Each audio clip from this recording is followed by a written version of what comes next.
សួស្តីអ្នកទាំងអស់គ្នាជួបជាមួយនឹងខ្ញុំបាទសាជាថ្មីក្នុងវីដេអូនេះដែរខ្ញុំនឹងប្រាប់បងប្អូនទាំងអស់គ្នាអំពីរបៀបអាប់ឡូតអត្តសញ្ញាណប័ណ្ណដើម្បី confirm ID នៅលើ Facebook របស់យើងបាទហេតុអីបានយើងចាំបាច់ confirm ID នៅលើ Facebook account របស់យើងគឺទី1គឺដើម្បីឲ្យ account យើងមានសុវត្ថិភាពថា security ទី2គឺសម្រាប់អ្នកដែលជាពិសេសគឺអ្នកលក់ online ដែលគាត់មាន page មានអីហ្នឹងគឺការ boost page ដោយមានសុវត្ថិភាពបាទអញ្ចឹងយើងត្រូវត្រៀមអីខ្លះបាទទី1គឺមុននឹងយើងទៅ upload អត្តសញ្ញាណប័ណ្ណហ្នឹងគឺយើងត្រូវមានអត្តសញ្ញាណប័ណ្ណហើយជាសំខាន់ឬក៏passport ឬក៏ប័ណ្ណបើកបរជាដើមបាទអញ្ចឹងគេមាន accept យើងច្រើនដូច្នេះតោះយើងទៅមើលទាំងអស់គ្នាបាទទីមួយគឺយើង upload យើង login មកចូល Facebook របស់យើងមកបាទនេះចូល Facebook យើងមកហើយយើងចុចកន្លែងprofile នេះមកឬក៏យើងបើសិនជាបងប្អូន account បងប្អូនជា account ធម្មតាគឺកន្លែងនេះគឺជាកន្លែង tray 3កន្លែង tray ចុចចុះក្រោមប៉ុន្តែដោយសារ account របស់ខ្ញុំគឺជា account professional account នៅក្នុង state នៅក្នុង professional mode អញ្ចឹងគឺចេញរូប account បែបនេះតែបើសិនជាបងប្អូនជា account ធម្មតាគឺវានឹងចេញសញ្ញាព្រួញចុះក្រោមអញ្ចឹងបងប្អូនចុចលើនេះមកអញ្ចឹងហើយគឺយក setting and privacy នេះមកបាទនេះយើងចូល setting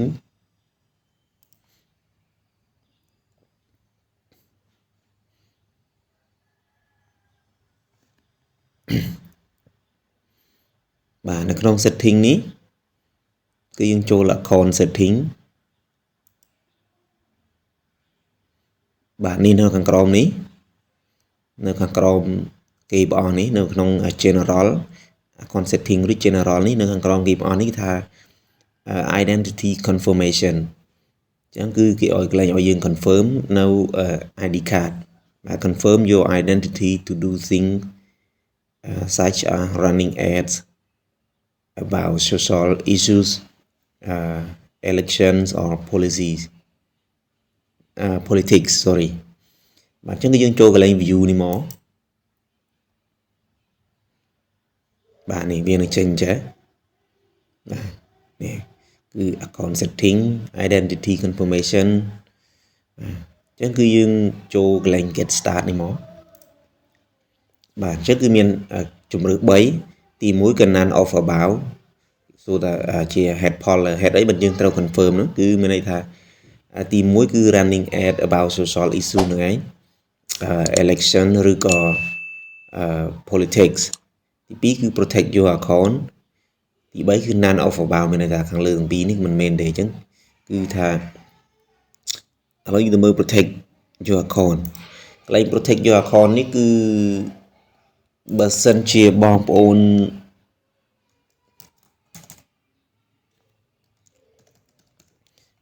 សិនជាបងប្អូនមិនទាន់បានដាក់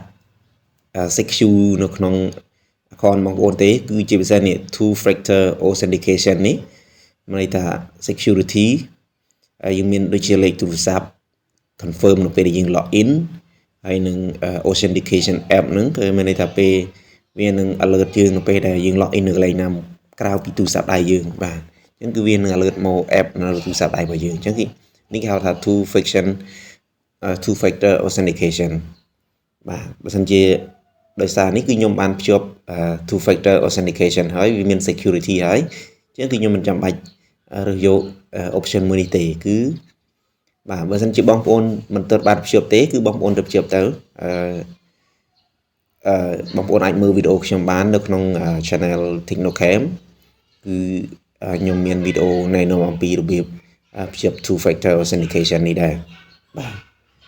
ចាំខ្ញុំនឹងដាក់ link វីដេអូនៅខាងក្រោមក្នុងdescription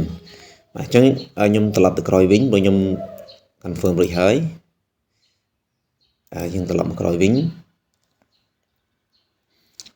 get start ម្ដងទៀតអញ្ចឹងគឺខ្ញុំយកខាងលើនេះខ្ញុំយកខាងលើនេះបាទបន្ទាប់មកគឺយើងរើស country ចឹងបងប្អូននៅថៃដាក់ថៃទៅហើយយើងនៅកម្ពុជាដាក់កម្ពុជា Cambodia ហ្នឹងមក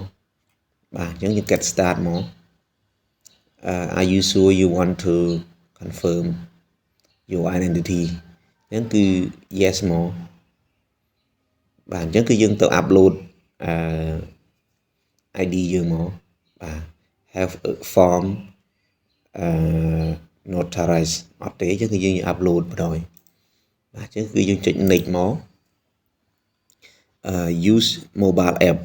តែយើង upload នៅក្នុងទូរស័ព្ទដៃក៏បានហើយយើងធ្វើនៅលើ app លើទូរស័ព្ទដៃក៏បានដូចគ្នាដែរបាទអញ្ចឹងគឺដោយសារតែអត្តសញ្ញាណប័ណ្ណខ្ញុំបាន save ទុកក្នុងកុំព្យូទ័រដូច្នេះហើយខ្ញុំ browse photo នេះមក next នេះយើងមានច្រើនយើងមាន passport មាន driving license national ID card marriage certificate ចឹងមានថានេះគឺលិខិតឆ្លងដែនបានបើកបនេះអត្តសញ្ញាណប័ណ្ណរបស់យើងបើសិនជាបងប្អូនដាក់អត្តសញ្ញាណប័ណ្ណដាក់អត្តសញ្ញាណប័ណ្ណមកនេះសម្បត្តិអាពាហ៍ពិពាហ៍មានច្រើនទៀតវា accept ច្រើនមែនទេបាទមាន official name change paperwork បាទមានច្រើនមែនទេបាទមាន visa មាន national age card អីជាដើមអញ្ចឹងគឺយើងរើសយកបើសិនជាបងប្អូនដាក់អត្តសញ្ញាណប័ណ្ណយកកន្លែង national ID card បើបងប្អូនដាក់ passport គឺដាក់កន្លែង passport នេះមកអញ្ចឹងខ្ញុំយកកន្លែងនេះមកចុច next ទៅ upload កន្លែងនេះពេលខ្លះបងប្អូនចុចកន្លែង upload នេះគឺវាអត់ទៅទេប៉ុន្តែបើសិនជាយើងអត់ទៅយើងទៅរកហើយយើង drop ក៏បានយើងទៅរករូបភាពមុនហើយយើងទាញចាប់ដាក់ក្នុងនេះក៏បានប៉ុន្តែបើយើងចុចចេះវាទៅយើងទៅរកបាទអញ្ចឹងខ្ញុំ save ទុកក្នុង link download Telegram អូខេណានេះចាអូខេនេះអញ្ចឹងខ្ញុំដាក់មក you must be at least អូខេដោយសាររូបភាពដែលខ្ញុំដាក់បានថតហ្នឹងគឺវាតូចជាងតម្រូវការរបស់គេគឺគេតម្រូវការឲ្យមាន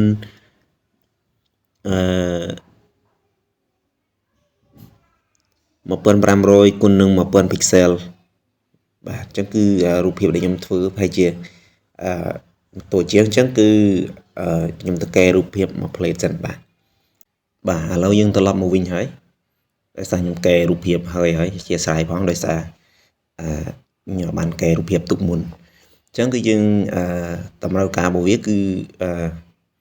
1500 គុណ 1000 pixel បាទអញ្ចឹងគឺយើងតេស្តភាសាទៀតមើលខ្ញុំបានកែហើយអញ្ចឹងគឺនៅក្នុង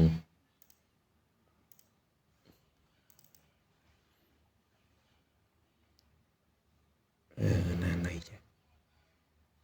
នេះអូខេនេះបាទអញ្ចឹងគឺចូលហើយអញ្ចឹងបន្ទាប់ពីយើង upload ហើយយើង click កន្លែង submit នេះមកបាទនេះ submit អញ្ចឹងមក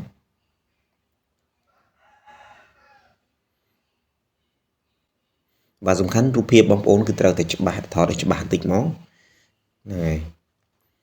thank you for submitting your information អញ្ចឹងគឺវានឹង review យើងបាទវានឹង review យើង